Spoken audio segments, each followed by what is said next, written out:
Olá, tudo bom com vocês? Eu espero que sim. Bom, a gente está aqui hoje para falar sobre um assunto tão recorrente do yoga, que é as marcas mentais. O que são essas marcas mentais que os sutras, todos os postulados tão milenários de yoga falam a cada instante? Essas marcas mentais, elas são conhecidas como samskaras.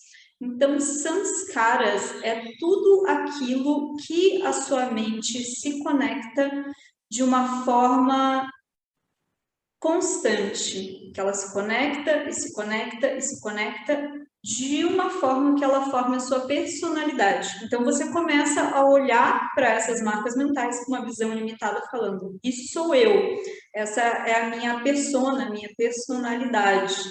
Quando a gente se conecta profundamente com essas marcas mentais, a gente começa a sustentar uma personalidade bem rígida, uma pessoa que não tem nenhum tipo de abertura para nenhum tipo de diálogo, para nenhum tipo de troca, uma pessoa que tenta persuadir as pessoas à sua volta com constância, ou que tem ideias muito engessadas, que tem uma visão muito dura, por não ter essa flexibilidade de conseguir olhar para suas marcas mentais tão somente como as marcas mentais.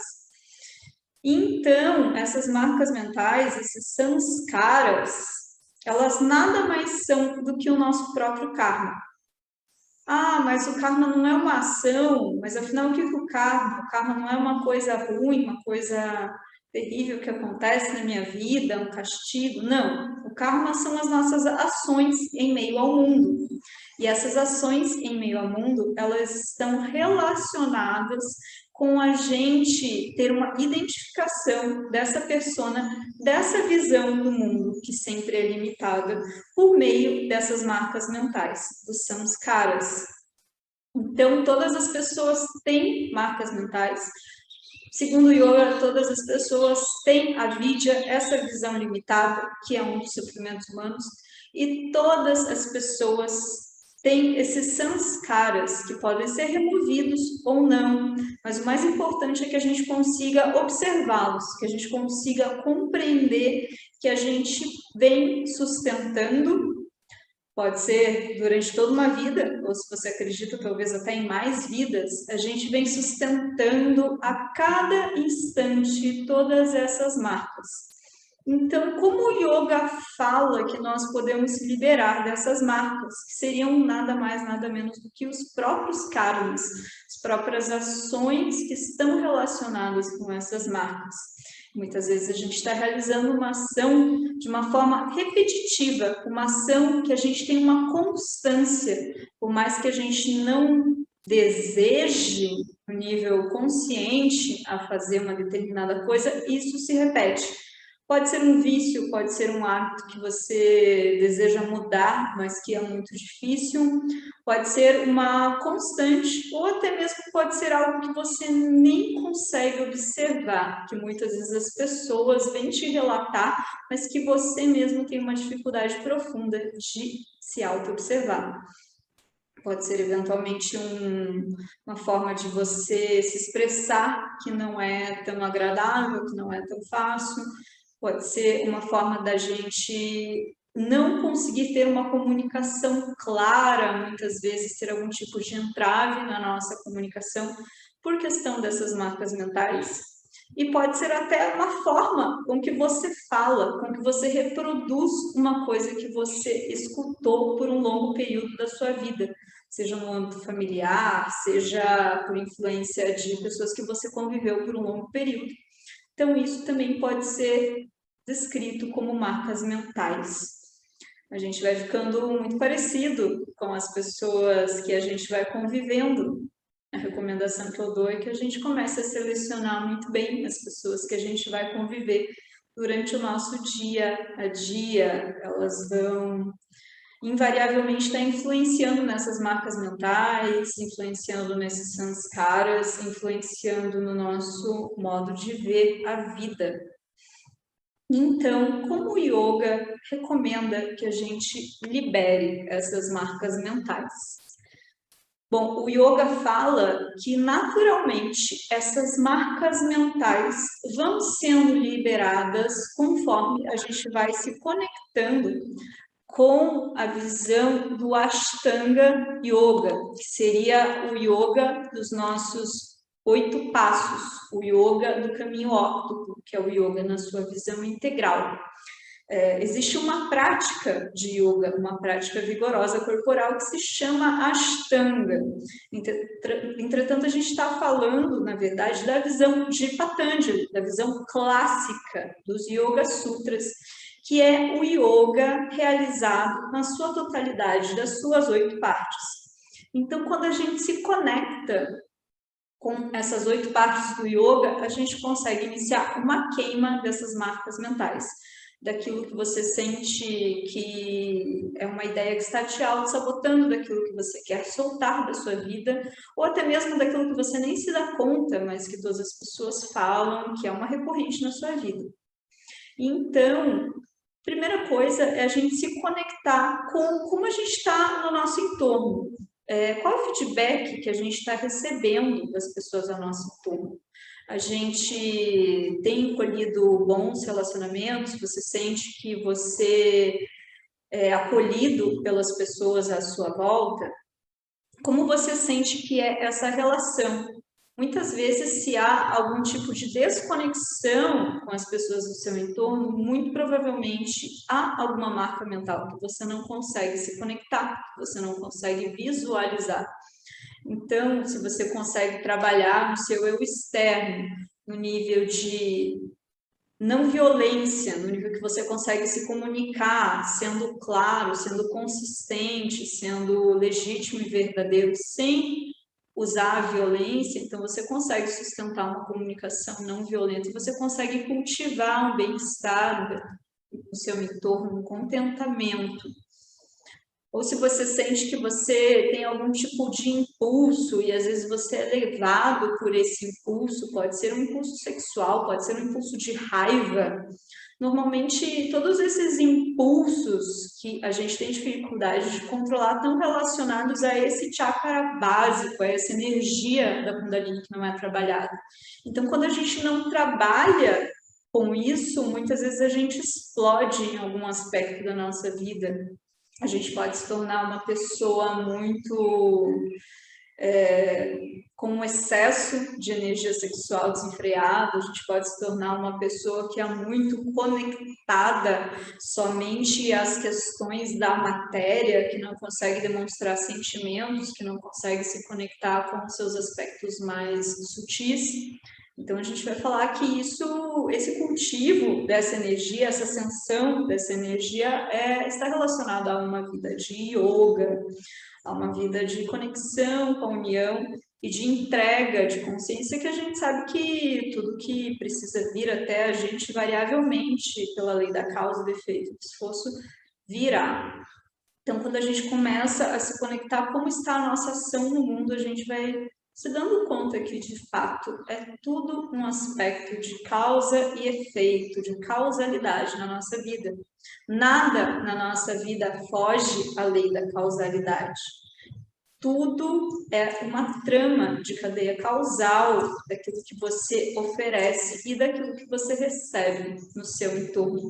Quando a gente consegue começar a expandir a nossa visão para isso, a gente começa a ter um certo nível maior de autorresponsabilidade por tudo que acontece na nossa vida. E a gente consegue começar a cultivar questões mais internas, que seria esse contentamento, que seria esse desapego a todos os aspectos do entorno. A compreensão de que tudo, absolutamente tudo na vida tem relação com a impermanência, inclusive a própria vida. E quando a gente consegue gerir essa emoção desse desapego em relação a essa constante impermanência de tudo, a gente começa a trabalhar essa dança cósmica que é a vida humana. E a gente consegue trabalhar questões mais profundas do yoga, que está relacionada a essa questão corpo, mente e energia, que na verdade é tudo uma coisa só. Muitas vezes aqui no Ocidente a gente tem práticas de corpo e a gente tem práticas de mente. A gente vai buscar o mindfulness e a gente vai buscar uma prática específica de corpo. Entretanto, no yoga, isso tudo é uma coisa só. Não tem yoga sem prática de mente. Não tem yoga só fazendo prática de corpo. Isso não é yoga, isso é asana. Asana são posturas do yoga, nada de errado com isso. É maravilhoso fazer as posturas, a gente colhe muitos benefícios físicos, num aspecto energético, a gente se sente muito disposto, a gente trabalha todo o nosso equilíbrio hormonal. As práticas das posturas são maravilhosas, mas elas só se sustentam de forma integral quando a gente tem um trabalho de observação da mente, que é o yoga. Porque yoga é essa conexão, é essa fusão. Yoga Sutras fala, primeiro sutra, yoga é a cessação de todas essas ondas mentais, essas flutuações mentais. Então, quando a gente entra num estado de yoga, naturalmente a gente começa a silenciar tudo isso que é excesso de onda mental. Então, quando a gente consegue compreender o yoga na sua totalidade, como corpo, como mente, a gente começa a entrar em estados mais profundos do yoga. Esses estados mais profundos estão relacionados a gente começar uma auto-observação de tudo aquilo que a gente quer, de fato, absorver. A gente observa primeiro para depois definir se vamos absorver aquilo ou não. Não tomar todas as coisas que surgem na nossa vida, que aparecem na nossa vida como uma verdade absoluta, como um único caminho. Por isso que o yoga não tem relação com uma religião. O yoga é uma filosofia de vida. O yoga fala, observe tudo ao seu entorno. Isso serve para você? Isso faz sentido para você? Esse é o processo do yoga. Esse é o processo da autoobservação. Você escolher ou não uma determinada coisa que lhe é apresentada. Isso a gente vai chamar de pratyahara, quando a gente começa a controlar tudo aquilo que a gente vai colocar para dentro, seja uma comida, seja uma ideia, seja uma lógica mental. Então a gente consegue entrar em estados mais profundos da consciência. Esses estados mais profundos da consciência é aquilo que vai começar a liberar essas marcas mentais, os samskaras. Então, eu estou aqui para falar sobre esses samskaras e como a gente vai liberando todas essas marcas mentais daquilo que não faz mais sentido na minha vida, daquilo que eu quero soltar, que não tem mais nenhum fundamento, ou que simplesmente eu não percebo também, mas as pessoas à minha volta estão me apontando sempre uma mesma coisa, e que provavelmente, de fato, é uma coisa que merece e deve ser observada. Então, essas marcas mentais, elas são liberadas conforme a gente vai observando a nossa própria mente. Para a gente observar a nossa própria mente, a gente precisa de concentração. Não é possível a gente ter nenhum tipo de observação da mente se a gente não tem essa concentração, esse foco. A nossa mente fica flutuando, pulando de galho em galho, como se fosse um macaco. Então, a gente chama de mente do iniciante, né? Essa mente do macaco. Ela vai pulando, ela vai trocando de ideias, ela vai gerando elaborações mentais. E a gente não consegue sustentar essa mente na nossa presença. Quando a gente consegue iniciar a sustentação dessa mente no aqui e no agora, a gente vai entrar nas etapas mais profundas do yoga, que a gente chama de concentração, para então entrar no estado meditativo. Esse estado meditativo, muitas pessoas chamam de um estado transcendental. Então, tem esse termo também, meditação transcendental. Você entra com aspectos mais profundos do seu ser. Algumas pessoas relatam que elas costumam enxergar luzes, que elas costumam perder a noção do tempo, espaço, acabam se diluindo nessa meditação, ou que elas simplesmente conseguem esvaziar a mente delas a um nível que é como se o corpo apenas estivesse presenciando tudo aquilo.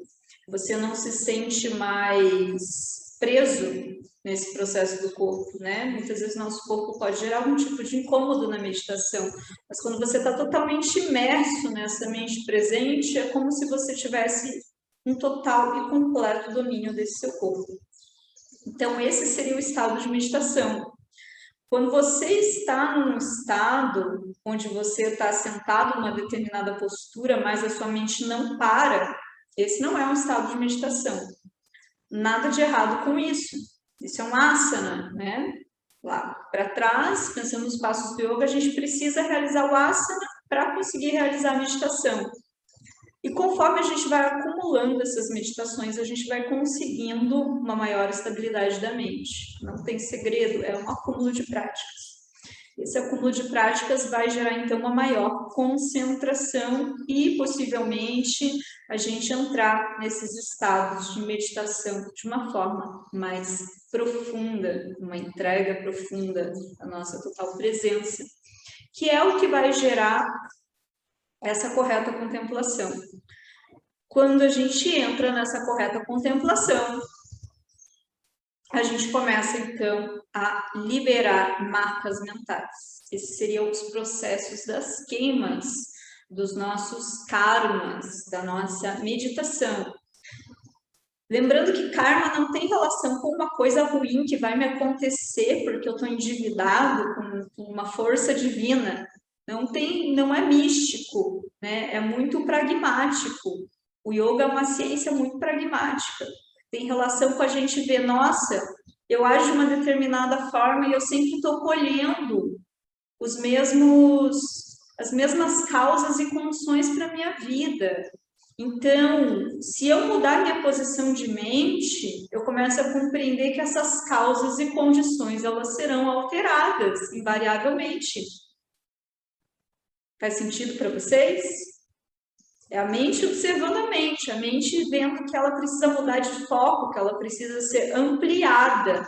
E aí essas causas e condições externas, que muitas vezes eu culpo o externo por ser sempre de uma determinada forma, ele variavelmente mudará.